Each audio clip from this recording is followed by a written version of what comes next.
ನಾಳೆ ರಾಜ್ಯದಲ್ಲಿ ಸಾರಿಗೆ ನೌಕರರು ಪ್ರತಿಭಟನೆ ಮಾಡುವುದಕ್ಕೆ ಮುಂದಾಗಿದ್ದಾರೆ. ಈ ಮಧ್ಯೆ ನಾಳೆ ಬಸ್ಸುಗಳು ಇರುತ್ತಾ ಇರಲ್ವಾ ಅನ್ನುವಂಥ ಪ್ರಶ್ನೆಯೂ ಕೂಡ ಮೂಡುತ್ತಾ ಇದೆ. ಈ ಮಧ್ಯೆ ಸಾರಿಗೆ ಒಕ್ಕೂಟಗಳ ಪದಾಧಿಕಾರಿಗಳ ಜೊತೆಗೆ, ಒಕ್ಕೂಟದ ಸದಸ್ಯರ ಜೊತೆಗೆ, ಅಧ್ಯಕ್ಷರುಗಳ ಜೊತೆಗೆ ಮುಖ್ಯಮಂತ್ರಿ ಸಿದ್ದರಾಮಯ್ಯ ಮೀಟಿಂಗ್ ನಡೆಸ್ತಾ ಇದ್ದಾರೆ. ಸಾರಿಗೆ ಮುಷ್ಕರ ಕೈ ಬಿಡುವಂತೆ ಮನವೊಲಿಸೋದಕ್ಕೆ ಸಿಎಂ ಪ್ರಯತ್ನಿಸ್ತಾ ಇದ್ದಾರೆ. ನಾಳೆ ನೌಕರರ ಮುಷ್ಕರ ಹಿನ್ನೆಲೆಯಲ್ಲಿ ಬಸ್ಗಳ ಮೇಲೆ ಸ್ಟಿಕ್ಕರ್ ಹಾಕಲಾಗ್ತಾ ಇದೆ. ಸದ್ಯಕ್ಕೆ ಸಾರ್ವಜನಿಕರು ಕೂಡ ಬೆಂಬಲ ಕೊಡಿ ಅಂತ ನೌಕರರು ಸ್ಟಿಕ್ಕರ್ಗಳನ್ನ ಬಸ್ಗಳಿಗೆ ಹಾಕ್ತಾ ಇದ್ದಾರೆ. ಸೊ ನಾಳೆ ಮುಷ್ಕರ ನಡೆಯುತ್ತಾ ಇಲ್ವಾ ಅನ್ನೋದು ಸ್ವಲ್ಪ ಹೊತ್ತಲ್ಲೇ ಆ ಮೀಟಿಂಗ್ ಅಲ್ಲಿ ಡಿಸೈಡ್ ಆಗುತ್ತೆ. ಮುಖ್ಯಮಂತ್ರಿ ಸಿದ್ದರಾಮಯ್ಯ ಮೀಟಿಂಗ್ ಮಾಡ್ತಾ ಇದ್ದಾರೆ. ಆ ಮೀಟಿಂಗ್ ಅಲ್ಲಿ ಏನಾಗುತ್ತೆ, ಮನವೊಲಿಸೋದಕ್ಕೆ ಸಾಧ್ಯ ಆಗುತ್ತಾ ಅನ್ನೋ ಪ್ರಶ್ನೆ. ಸಾರಿಗೆ ಸಚಿವರು ಒದ್ದಾಡಿದ್ರು ಕೂಡ ಇದನ್ನು ಸರಿ ಮಾಡೋದಕ್ಕಾಗಲಿಲ್ಲ. ಇದೀಗ ಸಿಎಂ ಅಂಗಳಕ್ಕೆ ಬಂದಿದೆ. ಸಿಎಂ ಈ ಸಮಸ್ಯೆಯನ್ನು ಬಗೆಹರಿಸೋದಕ್ಕೆ ಸಿಎಂ ಕೈಯಲ್ಲಿ ಆಗತ್ತಾ ಅನ್ನುವಂಥ ಪ್ರಶ್ನೆ ಇದೆ. ಸಿಎಂಗೆ ಒಂದು ಕಡೆ ನಾಳೆ ರಾಹುಲ್ ಗಾಂಧಿ ಪ್ರೊಟೆಸ್ಟ್ ಇದೆ, ಮತ್ತೊಂದೆಡೆ ಈ ಸಮಸ್ಯೆಯೂ ಕೂಡ ಕಾಡ್ತಾ ಇದೆ. ಇದನ್ನು ಹೇಗೆ ಬಗೆಹರಿಸ್ತಾರೆ ಅನ್ನೋದು ಪ್ರಶ್ನೆ. ಹೆಚ್ಚಿನ ಡೀಟೇಲ್ ನೀಡೋದಕ್ಕೆ ನಮ್ಮ ಪ್ರತಿನಿಧಿ ಭರತ್ ಫೋನ್ ಸಂಪರ್ಕದಲ್ಲಿ. ಭರತ್, ಸಾರಿಗೆ ಸಚಿವರ ಕೈಯಲ್ಲಿ ಆಗಲಿಲ್ಲ, ಸಿಎಂ ಕೈಯಲ್ಲಿ ಆಗತ್ತಾ ಇದನ್ನು ಬಗೆಹರಿಸೋದಕ್ಕೆ ಅನ್ನುವಂಥ ಪ್ರಶ್ನೆ. ರಕ್ಷತ್, ನಿಜಕ್ಕೂ ಅಂದ್ರೆ ಸಿಎಂ ಈಗ ಇನ್ನೇನು ಅರ್ಧ ಗಂಟೆಯಿಂದ ಕೂಡ ಇಲ್ಲಿ ವಿಧಾನಸೌಧದಲ್ಲಿ ಈಗ ಸಾರಿಗೆ ನೌಕರರ ಒಕ್ಕೂಟ ಜೊತೆಗೆ ಸಾರಿಗೆ ಇಲಾಖೆಯ ಅಧಿಕಾರಿಗಳು, MD ಅಧ್ಯಕ್ಷರು ಈ ರೀತಿಯಾಗಿ ಸಾಮೂಹಿಕವಾಗಿ ಈಗ ಸಭೆ ಮಾಡ್ತಾ ಇದ್ದಾರೆ.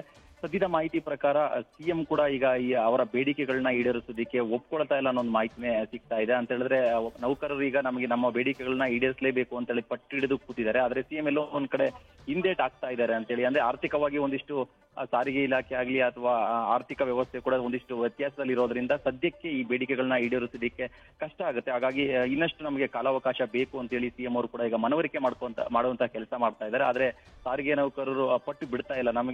ನಾವು ಕಳೆದ ಏಪ್ರಿಲ್ ತಿಂಗಳಲ್ಲೂ ಕೂಡ ಸಿಎಂ ಜೊತೆ ಸಭೆ ಮಾಡಿದಂತ ಸಂದರ್ಭದಲ್ಲಿ ಸಿಎಂ ಆಗ್ಲೂ ಕೂಡ ಅದನ್ನ ಒಪ್ಕೊಂಡಿಲ್ಲ, ಕಾಲಾವಕಾಶ ತಗೊಂಡ್ರು.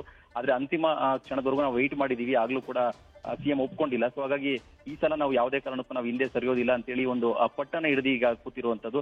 ಎಲ್ಲೋ ಒಂದ್ ಕಡೆ ಸಂಧಾನ ಸಭೆ ಅದೇನ್ ನಡೀತಾ ಇದೆ, ಇದು ಸಾರಿಗೆ ನೌಕರರು ಸಿಎಂ ಅವರ ಒಂದು ಮನವೊಲಿಕೆಗೆ ಒಪ್ಕೊಳ್ತಾರ ಅನ್ನೋ ಒಂದು ಸಾಧ್ಯತೆ ತೀರಾ ಕಡಿಮೆ ಇದೆ ಅಂತಾನೆ ಹೇಳ್ಬೋದು.